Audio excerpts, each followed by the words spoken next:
Well, hello. And welcome back to Pillars of Eternity 2 Deadfire here on Buto Plays Whatever. In our previous episode, we wrapped up the dig site quest, headed back on into town, and then completed 2 side quests that were available. And now we are ready to head on out and get on our boat and on our way to this grand adventure here in the Deadfire Seas. I'm looking forward to it. So, are you guys ready? Are you ready? Are you? We're going to travel on foot for an hour and 47 minutes to exit the city. Are you rested? Are you snuggly? Are you all warm and toasty? Did you pick your teeth right after you ate? Did you? I bet you got crap in your teeth. But you better get them clean because it's time to get our game on. So, after leaving Port Mahi, which we will return to because we're going to need supplies, we're going to head on down south back to our base camp at Valaria's Rest. Bop. Can't wait until I get glowy swords, you know? This seems cool. Cool to me. I want a glowy sword. I mean, I can't wield a sword yet, but I'd like to have one.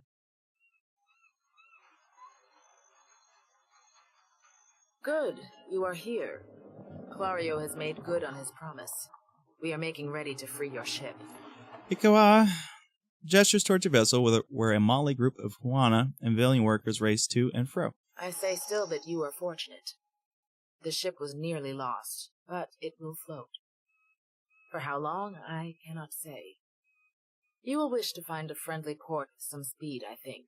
Okay. Do you know where Nekatawa is? So you will go to the great Kahanga city as well. You must sail north for some time, and then a little east. Take care in Nekataka, outsider. It will close its jaws around you, and you will never notice. Come, we will see your defiant out to sea. Thank you. Got our boat, do-do-do-do-do-do.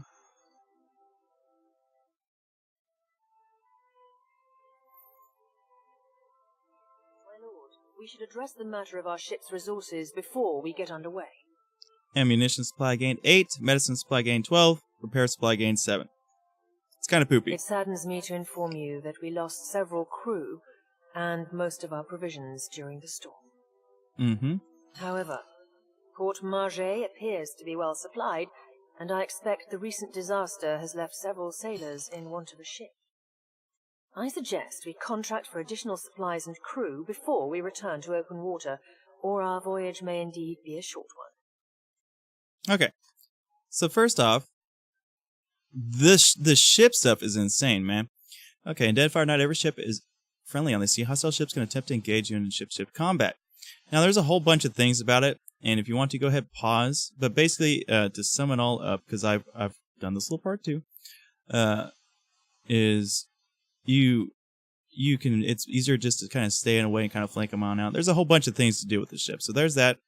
I mean, it gets crazy. I haven't gotten into a ship-to-ship combat. I mean, basically, I just made it right past here, and then I had to end up stopping. So,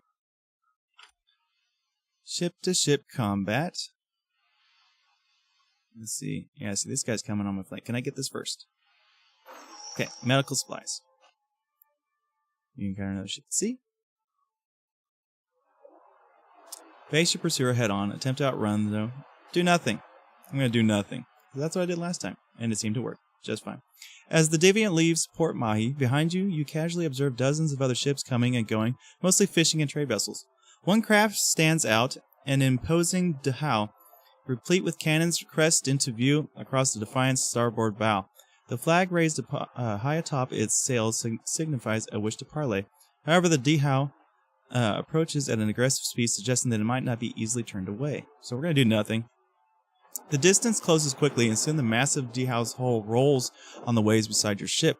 Boarding planks emerge and are quickly cast onto your ship, along with shouts from its crew notifying you that their captain will be boarding. Several well-armed men cross the planks, their eyes watching every inch of your ship. The crowd parts open to make way for their captain, a tall, well-dressed man. He peers at you with one impeccably groomed eyebrow raised. Falling behind him, in a stark contrast, strides an unkempt Orlan. A pair of pistol grips protrude from his belt, and he casually twirls a stocky firearm around his index finger. His shaggy face, framed by long cobalt blue hair and wildly braided cerulean beard, makes a crooked smirk he directs at you with almost sinister. Seem almost sinister. Okay.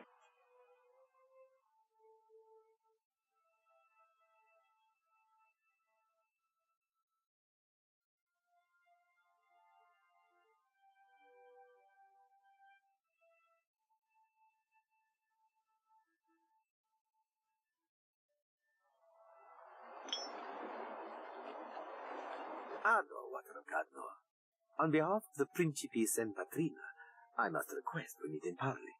The broad-shouldered captain up-tilts his chin in greeting. When he smiles, his left cheek devotes a shallow dimple. You couldn't have asked before you boarded my ship and invited. You have my attention. Press denied. Okay, you have my attention. Aggressive. I will make this quick. He flourishes a courtly bow. I have heard some marvelous tales regarding your ventures in the Deerwood. In fact, you are the first dragon slayer I have ever met, outside of a grave. Some fools would seek to make a fortune by pilfering from one such as you. I take it he is not one of those fools. Perhaps we should listen. Aloth crosses his arms, cautious but curious. Under the captain's words, you hear a faint but insistent buzzing. It blooms, overwhelming Ferrante's voice, drawing out all else around you. No one else seems to notice. A vision. Thunder cracks between your ears, and you glimpse a different sunshot sea behind your eyes.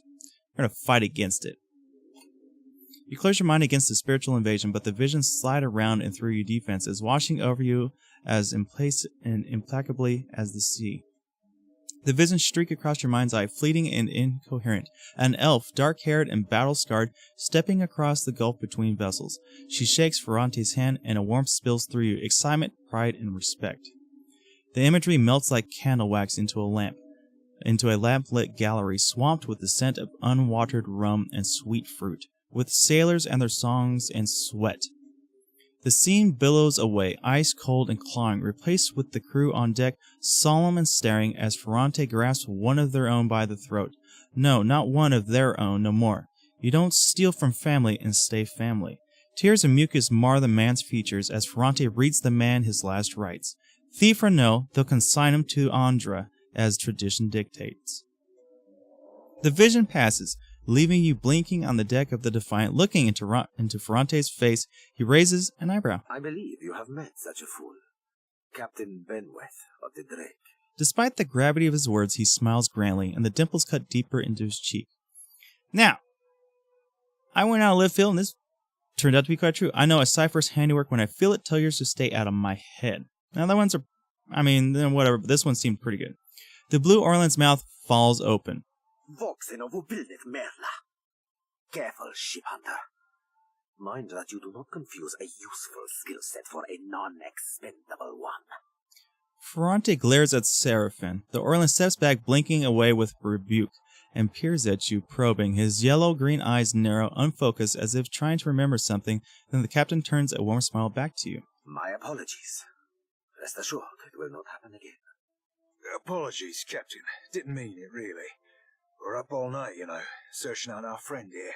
He looks to you. You've been at sea a while. Your mind starts playing tricks on you, aye? Well, mine plays tricks on others, too. Usually don't mean much. Maybe see a bit of shadow, hear a bit of tune. Not unless a person's sensitive. Like, say, a watcher. He winks. I went with I remember the Drake, but I kind of want to go with you. Say the Captain Benweth is the one who attacked me. The short-sighted scoundrel has been wreaking havoc in the area for months. He is no son of Velia. I do not fault his ancestry, but he disregards too much the grand heritage we Principi represent. Benweth is the second most selfish captain within the Principi's newest generation. He risks all that we value.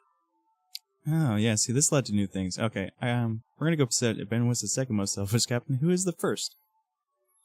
He pinches at his lips, eyes narrowing thoughtfully, but you can see that he's biting back a mischievous grin. Perhaps I have said too much. This is a problem solely of my own. For now. If Benweth is one of your own, shouldn't you take responsibility for his actions? Why not Why accept non-villains into the Principate if they're going to cause problems? Is old Villian. Wait, who are the Principate and Vetrana? Shouldn't you take responsibility for his actions? Is no captain of mine, Imiko. It is not beneath my flag his Drake sails. Yet I do seek to temper his actions when they would endanger the Principe altogether. Yeah, okay. So, why is this any concern of mine? Word of Benweth's raid on the Defiant will spread throughout the Deadfire. More fools will seek to prey upon you. I would suggest you stave off all others by making an example of Benweth. For our tease, do my job for me, friend. Hope you don't die in the effort. The rogue words flit through your thoughts like darters. Not quite your own, but not entirely unlike your own either. Okay. Why tell me this? Why would you want to help me? Where am I finding captive? No, why tell me this? Why would you want to help me? I will be honest with you, Imiko. He sighs heavily. I do not favor Benweth, nor do I care for the company he keeps. Such fools and scoundrels serve only to tarnish the Principe's reputable name. But I believe you will be capable of setting him straight. Now, I did the first time around, because this actually turns out to be something from the first Pillars of Eternity. I don't work for free. But, since I have insight, it sounds like if I defeat Benweth, I'd be doing you a favor. I want a boon for it. You know, I'm going to roll... I don't even know what a boon is. What the hell is a boon? But I kind of want it. Like, he offers me gold. I imagine boon's the same thing. Yeah.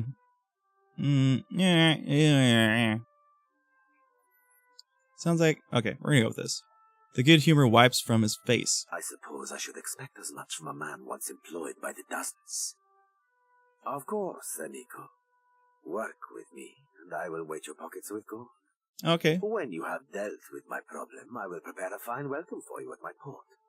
Now a tip for you. His smile returns twofold and he nods amicably. Benweth's Drake took damage during the storm. Eventually he will need to dock for repairs, and when he does, Serafen can find him for you.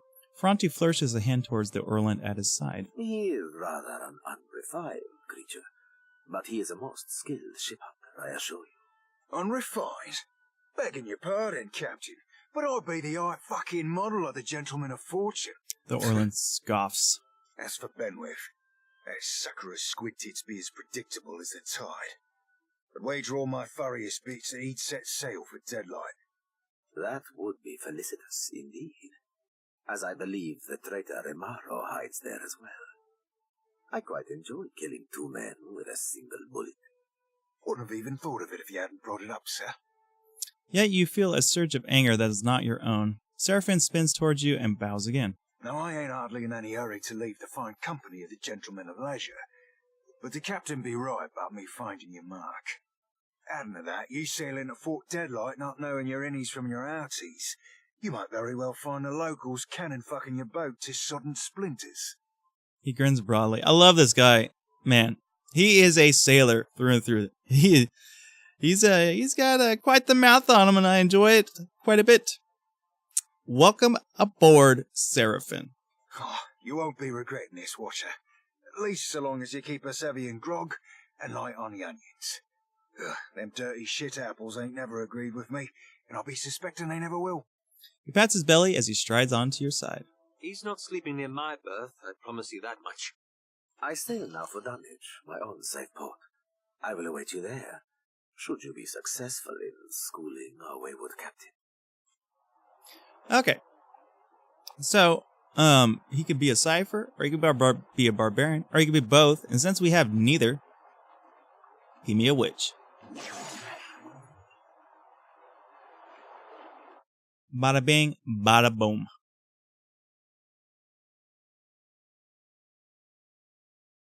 Okay, now that we collected our money, or our medicinal supplies, we can go up here because we need to get a crew. We do not have enough crew members to manage the ship, and we are also the one lady who was on deck is hurt. So let's go ahead and head on over here. And we'll take a quick pause. Now, if you look up here, you can see morale. Morale is up here. Food supply up here. Drink up here. Now, we can go down onto the ship. And we'll do that real quick because it gives a nice little just general description of what's what about the ship, which I'm kind of need a refresh course on. Embark. Tutorial. Okay, while on deck your ship, you can select the actions of the world. Okay. Oh, I can go into the belly of the beast. Didn't see that before. So here's my quarters. Oh yeah, I got stuff in here. I'll be taking my stuff. Thank you. Thank you very much. Okay, so we got cannons and all the kind of general just crap. Interesting. So if I click on ship management, it gives a nice little tutorial. And there's a whole bunch of this thing, man. Several jobs on the ship the crew needs to fill while sailing every ship. These deckhands, cannoneers, and helmsmen. All ships benefit from having a cook, surgeon, and navigator on board. So that's the things we're going to have to look for, is a cook, a surgeon, and a navigator. It's like we have... Oh, I can't see it here, but we got a couple of these. Okay, place new sailor ship. Must be in the port. Click on available. Okay. Don't need that. But this was better knowledge. It consumes both food and drink while adventuring. The type of food and drink you feed them will adjust their morale. More expensive provisions make them happier. Cheaper food and drink will lower their morale over time. And so, if you let them starve, they might throw a mutiny on you. Several jobs on the ship. Captain determines how likely the ship is to gain advantage first move, and then bonuses in ship-to-ship combat. So deckhands are required to perform any maneuvers in ship-to-ship combat. If a ship does not have enough deckhands, it will move more slowly in the world map. The more skilled deckhands the ship has, the faster it will move in combat. The boat swaying counts as a deckhand, but is more important for their ability to accelerate the completion of special events, such as putting out a deckfire on the ship by coordinating their actions. A helmsman is required for turning and jibbed actions in ship-to-ship combat. More experienced helmsmen make the ship harder to hit after performing turn and jib actions. Cannons cannot fire without a cannoneer assigned to them. The more experienced a cannoneer, the more accurate their fire. Their surgeon increases the rate of healing for injured crew members in reserve, both in combat and while traveling. And 2 jobs have no common roles, may be called upon to resolve ship events. The navigator increases speed in the world map, and the cook reduces food consumption while traveling. Now, as we see here, we have things. Standard helm.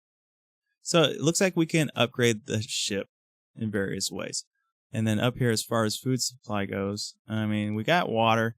I mean, we have water, so we can just bump up the water, right?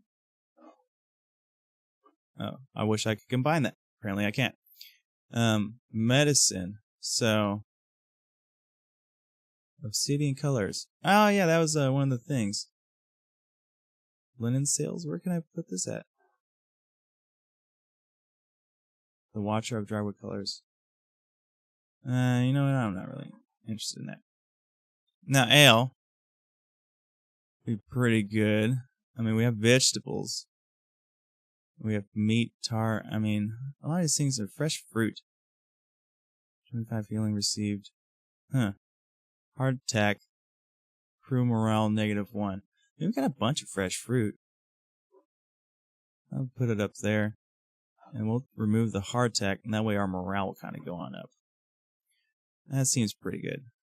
Vegetables, perception +1. But morale, yeah, morale going up is pretty good. Now, these things, I mean, it doesn't say any extra benefits. Water is -1.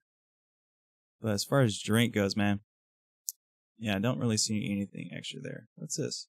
It's a cargo hole right there for details. Okay. So, our cook is hurt, and she's injured for 6 days. We need a surgeon, and we need a navigator. Also be good to pick up a port cannon, a couple port cannons. I mean, there's a whole bunch of things here. A jar with hognose. So, let's go ahead and head on back up top, and head on into port, and pick us up a couple of extra people. Alright, Port Mahi. So if we just go to supply, repair supplies, we have actually 50, which seems pretty good. Yeah, we got a bunch of stuff. So these are my pantry, huh? Medical supplies, we are a little short on. Oh, 50. Can I... Wait, how much are there? The 10? So that'd be like 500. How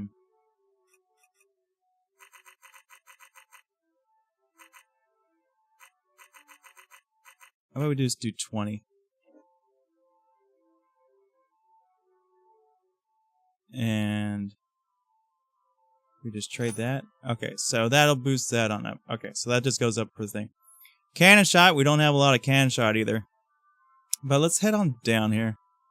I mean, fresh fruit. There's one information on it. Now, it doesn't improve the morale at all. It doesn't improve the morale. Fresh fruit does. That's probably why it's super expensive. Hardtack, got plenty of that.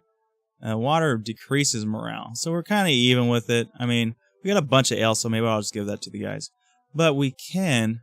What does this do? +5 combat speed, -2 sail health, and +5 travel speed. Interesting.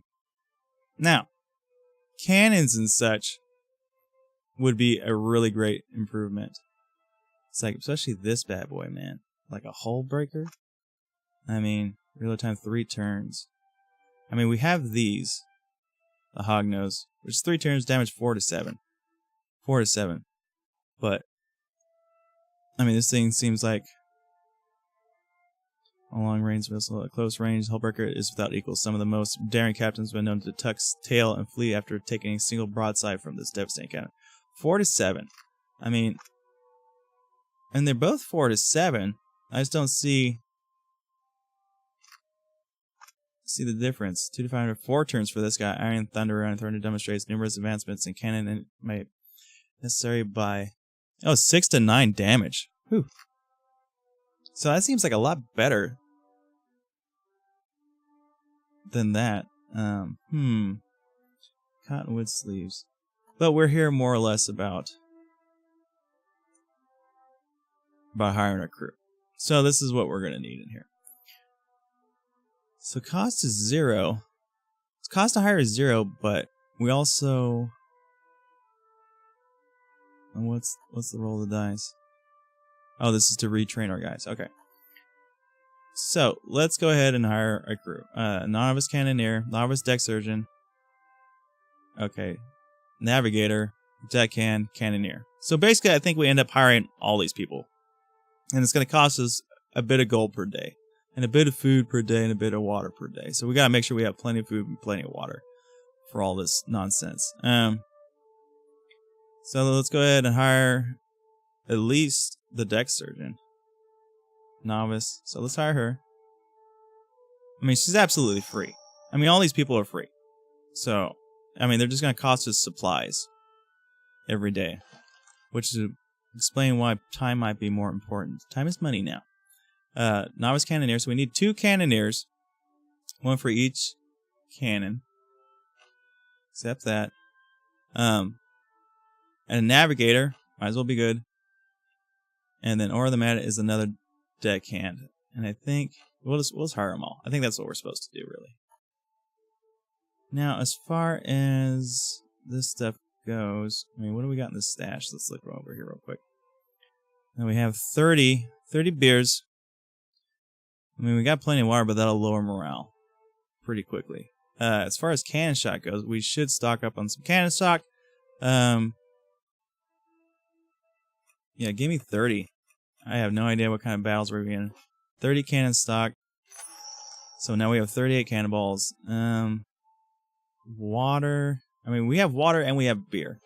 So, is that under food supply? Yeah, so we can just go over here. So, I mean, we have 85 of the biscuits. The morale will go down, but it's going to go quick. The 30 beers plus whatever water we have, which is 53. Why is it not showing the water in here? Interesting. What's this? Oh, that's just the shit tank. Okay, but food and drink. Water is 2 cents on the dollar. Ain't no big thing. We We definitely could use some more medical supplies. 30, accept that. That'll be 300 for that. Trade. Get our thing on up there. Ale is $7 a pop versus water, which is $2 a pop. Gotta give me 30 more water. And then we have a bunch of heart attack too. So, I mean, we're gonna start going through this pretty freaking quick. So we're gonna have to be making a ton of gold in order to really make things shine here. Trade there. Especially if it's like per day. Right? Okay. So, now that we've done that, we can go on into our boat once again. We'll put people where they need to be. We'll just go ahead and pause and then adjust our ship the way we need it. Now, where is everybody on at? Okay, so just kind of put them where they needed to be, which is fine. Okay, so she's a novice cook, a deckhand, surgeon cook, novice cannoneer, novice navigator, novice deckhand. So this guy does not need to be there. Surgeon cook, deckhand. And he's on the cannons. Okay, so these guys are both on cannons? Do we have extra? We must have extra. I got too many damn people. So these reserved? These must be reserved. So we only need 4 people? Resting crew. We'll put her on the resting crew because she is hurt. And this lady was she's a navigator. Navigator, cannoneer, surgeon, cook. Unskilled surgeon. Novice navigator. Novice deckhand. Novice deckhand.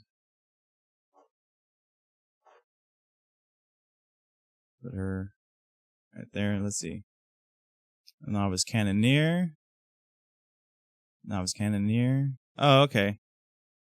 Novice helmsman is me, huh? Novice deckhand. Novice deckhand. Novice deckhand. Unskilled navigator. Unskilled surgeon. Novice deckhand. Novice deckhand.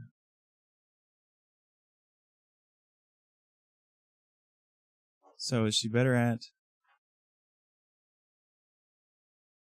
She's an unskilled cook. Dude, I swore I hired a freaking cook. Why doesn't it does?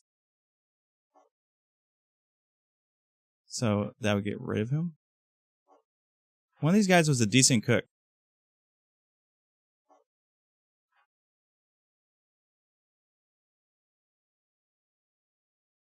Job traits: boatswain, helmsman, cook, surgeon, cannoneer.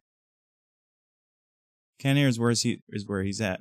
Okay, so this guy's a cannoneer and a deckhand. Cannoneer is surgeon. So if I put him, is this a surgeon job? Unskilled surgeon. So if I put him there, novice surgeon. Okay, now we're getting the gist of it. So this guy is a cannoneer. He's a novice cannoneer.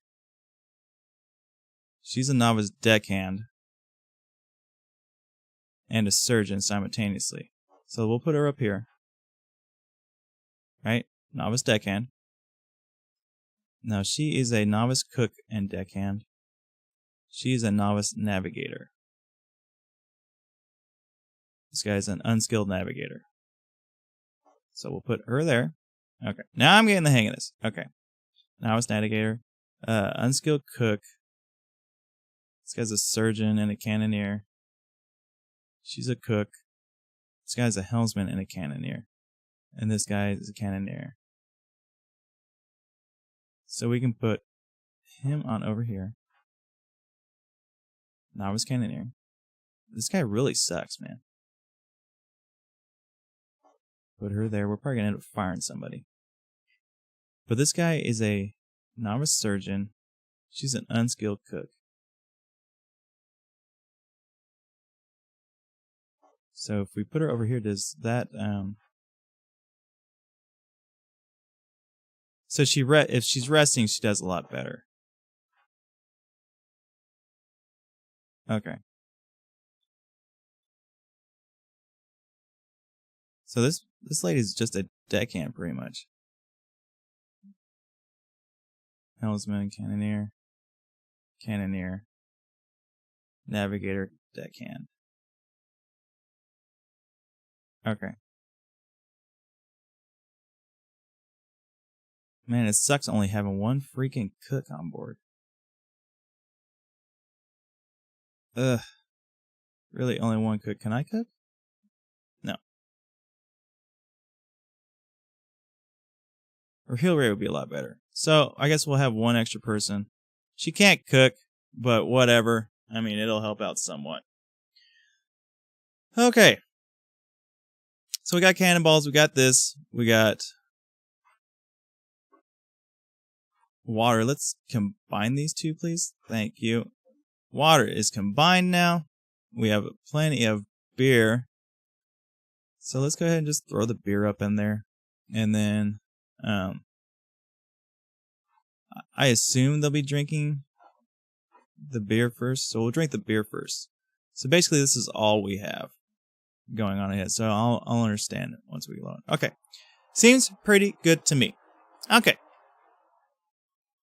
Let's go ahead and plot our course. Now, the lady said to get to where it is, it's going to be northeast. But, if I talk to my boy right here. Ahoy, Captain. Truth be told, Ferrante half expect us to get our asses blown out of the water at Fort Deadlight. Fortunately for you, I have this bad habit of beating the odds. Of course, I do that by way of good old traditional chicanery.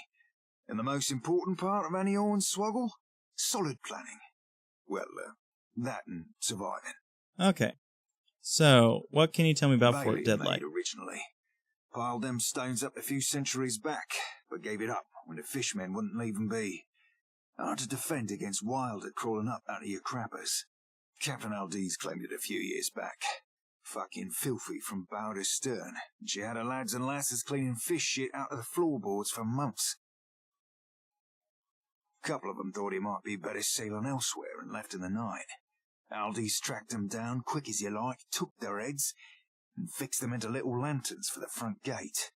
Called them Fort Deadlight's Deadlights. His nose twitches. They say she ain't had a deserter since. Tad cruel for my taste. But I admit to admiring the wordplay.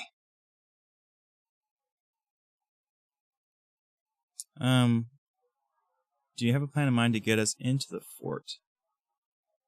You be asking me for a plan. Frankly, I were curious to witness how the famed Watcher of Cad Nua would penetrate the impenetrable. But since you asked, just give me a tick. Serafen pauses to think. He strokes one of his beard braids. Vast. I might have pulled a plan out of this hairy blue ass after all. Way I see it, we have an option or two ranging from the wildly dangerous to the fantastically suicidal. So tell you me, Cap, what be your preferred approach to problems unapproachable? I prefer to approach problems boldly and head-on. Subtly tends to work best for me. I simply outsmart my adversaries. I want to talk about something else. To speak of those, I simply outsmart my adversaries. We're thinkers Smart here. Play for crashing any party involves scavenging yourself up an invite, and then dressing to impress. Oh, looks like my streetwise might look pretty good. So look the part, huh? Captain, from stem to stern. Nice. Looking the part in this case means hoisting colours identifying us as Principe. His left ear twitches. Don't have to tell you how dangerous such a bit of fabric can be if the wrong person catches you flying it. How hard could it be to purchase the flag? Then we'll attack a Principe ship and capture the flag. We have a plan. Let's get on with it. Let's discuss on the plan. So how hard could it be to purchase the flag? Principe captains don't just give up their flags for a few coins. He scratches his rump, head cocked to one side. Nekitaka's black market. If there be a Principe flag for sale, it'll be there. Mark it up and relocates every so often to avoid the Royal Guard. We'll just have to find wherever it currently be anchored. Okay. Okay, so we have a plan. Let's get on with it. Captain. Looking forward to watching you work. He rubs his palms together. Interesting. So, we have a plan of action. We have to get a flag from Nekatari. But first, of course, we have to find Nekatari. Oh, now things are added onto my... So there's the fort. There's Nekatari. There's Dunyage. Very interesting. Let's go ahead and pause and then check our journal. Sell to Fort Deadlight. But if we can get a... have I not done this? Okay. Yeah, I've done these, right? Restoring order.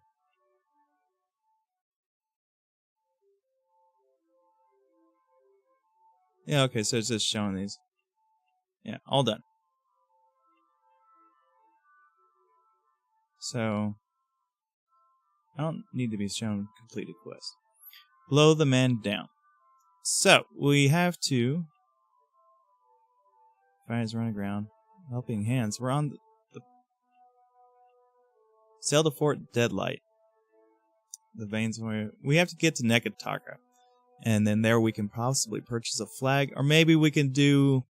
I don't know, something in order to get it for a little bit cheaper price. But that's going to have to wait until the next episode. If you enjoyed today's episode, go ahead and leave a like, comment on down below, subscribe if you're not a subscriber, because in our next episode, we're going to sail to Nekataka, hopefully get there in one piece, and then we'll get a hold of this flag, and then we'll break into the fort, and it should be a bunch of fun. But until then, everybody, you take it easy, and I'll see you around. Peace.